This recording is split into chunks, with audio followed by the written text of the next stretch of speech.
Alright, so Netflix has just dropped the Season 2 trailer for their live-action Avatar: The Last Airbender, and it's basically one big love letter to Toph and the entire Earth Kingdom storyline from Book 2 of the original animated series. So I'm about to walk you through everything this trailer shows us, and there's a lot, so be sure to subscribe for more Avatar content, and let's get right into it. The trailer opens up with Toph's voice doing some philosophical narration. She's saying lines like, "Everything is vibrating all around us, the world is turning, there is no secret life beneath us, and we're all connected through the earth." Right away you can tell this season is going to dive deep into earthbending as a concept, not just as a fighting style and a minor story beat, but this whole way of understanding the world. The entire trailer is built around that theme. It's really going to get into the mechanics of earthbending, just like we saw with the seismic sense, and Toph being able to detect things from a distance through her sense. Now, Toph's big reveal in the trailer comes through the Blind Bandit storyline, which is perfect because that's her iconic introduction in the animated series. She fights under the name The Blind Bandit in this underground earthbending tournament, and the trailer recreates that arena introduction beautifully. The camera focuses on her feet as she walks barefoot into the ring, which is an intentional choice because that's literally how she experiences the world. She reads vibrations through the earth with her feet, so showing them right away tells you everything you need to know about her bending style. I think those who have never seen the original animated series, which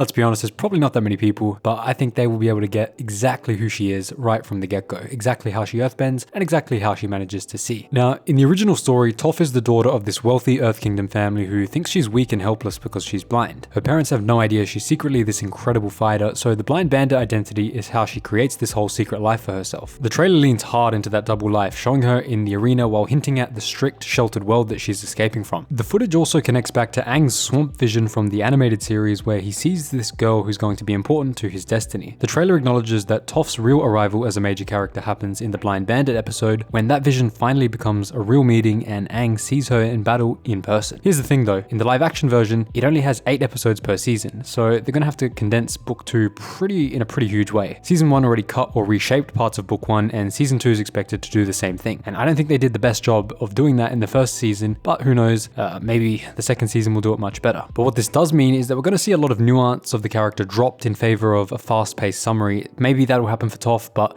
as she's a main character, I'm really hoping they keep most of the main story beats for her character in the show. A huge part of Toph's explanation in the trailer is about feeling vibrations through the ground. She describes what earthbending feels like and talks about how everyone is connected through the earth. Then we see Aang training with a blindfold over his eyes, forcing himself to sense the ground the way Toph does. We need to remember that Toph would probably be the best earthbending teacher in the world at this point, second only to the Badger Moles, who are described as the original natural earthbenders. Minus of course all the Season 2, 1, Lion Turtle stuff, we don't have to get into that here, but that's a big controversy in the fandom. The trailer uses a cool visual effect to show Toph's perception of the world, which looks just like it did in the animated series. During these moments, you see vibrations rippling through the ground and the environment framed as if the audience is feeling the same impacts that Toph senses through her feet. They don't use it constantly throughout, only at certain moments, which makes it feel special instead of becoming this overused gimmick in the marketing. Something to keep in mind is that Maya Chek, the actress playing Toph, isn't blind in real life, so the show will be relying on her performance and these stylized visuals to convey Toph's blindness and her unique sensory experience of the world. It takes some major acting to pull this off, so we all need to pray and hope for the best. I believe she can pull it off, but I'm praying she does it justice. From there, the trailer widens out from Toph herself to the rest of the Earth Kingdom and the future of the entire Avatar franchise. Season 2 will be set pretty much entirely in the Earth Kingdom, just like Book 2 was, and that connects to the fact that the next animated Avatar after Korra will also be an Earthbender. We're going to be getting a lot of Earth-related content in the coming years, and if you want to see more about that, check on the channel now or also the card on screen now. Now, I have to mention this, the trailer also draws attention to how the actor playing Aang looks noticeably older now than in Season 1. He actually looks more like the older Aang from the planned animated movie and sometime after Book 3. He looks like pretty much when they were forming Republic City. But I don't think this matters. It has drummed up a lot of controversy because the cast is aging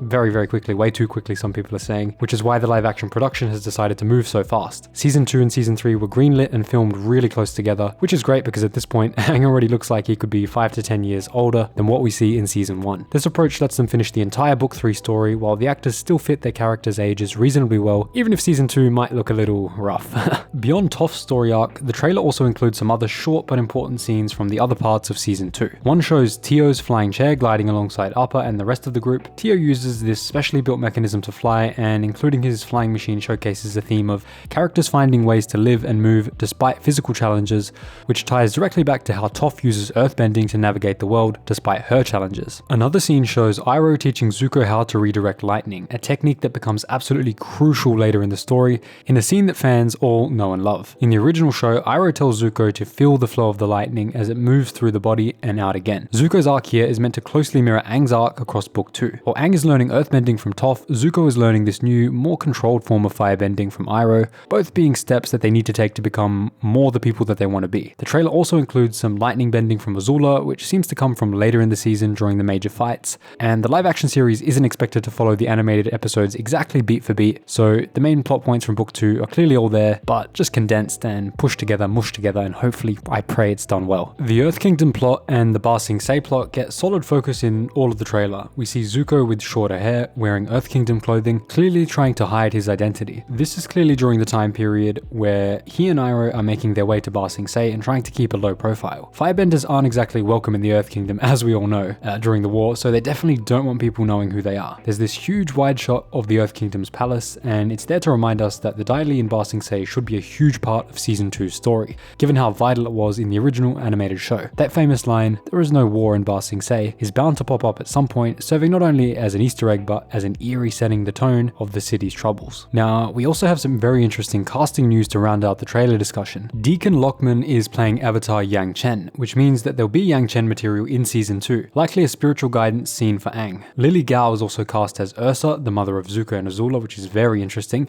if you know anything about the comics that are set after the original animated series. So we're definitely going to be getting more flashbacks to their childhood and the family history that shaped them both into their broken characters that they are, and hopefully we get some hints towards what those comics actually showed. Now we also have Tantu Cardinal, who's playing Hama, the Southern Water Tribe waterbender who later introduces Katara to bloodbending. This confirms that the bloodbending storyline is definitely happening, bringing one of the darkest bending techniques into live action for the first time ever, and also, I must say, my favorite episode. The best Halloween episode in all of fiction, I've got to say it. So as you can tell, this is a lot of material for them to cover while also showcasing Toph training Aang, so we're clearly going to be getting the broad strokes here and there and not the whole thing. Book 2 is kind of a road trip through the animated series, with the characters traveling through tons of different parts of the Earth Kingdom on their way to Ba Sing Se. The big broad strokes. Things like the Divide, the Great Divide, they'll probably be cut sadly. We all want to see that, but sadly it's probably going to get cut. Well, we definitely get references to it because that's something they did very well in the first season. When they did cut stuff, they did leave references to it, like Pips and Papalopoulos or whatever his name was when they tried to get into Omashu the first time. I think that was a good thing they did, and I think that'll be happening also here in this season for the stuff they have to cut out, like the Great Divide. I wouldn't be surprised if we get a reference to the tour guide who took them through the canyon, or even those lizards in the canyon, or actually the tribes. That will probably be a reference they throw in there. It looks like we will actually see Aang learning earthbending, which was a major flaw of season 1. We didn't see Aang learning waterbending pretty much at all, so we need to see either some flashbacks to him actually learning waterbending, or it needs to happen in this season alongside him learning earthbending, so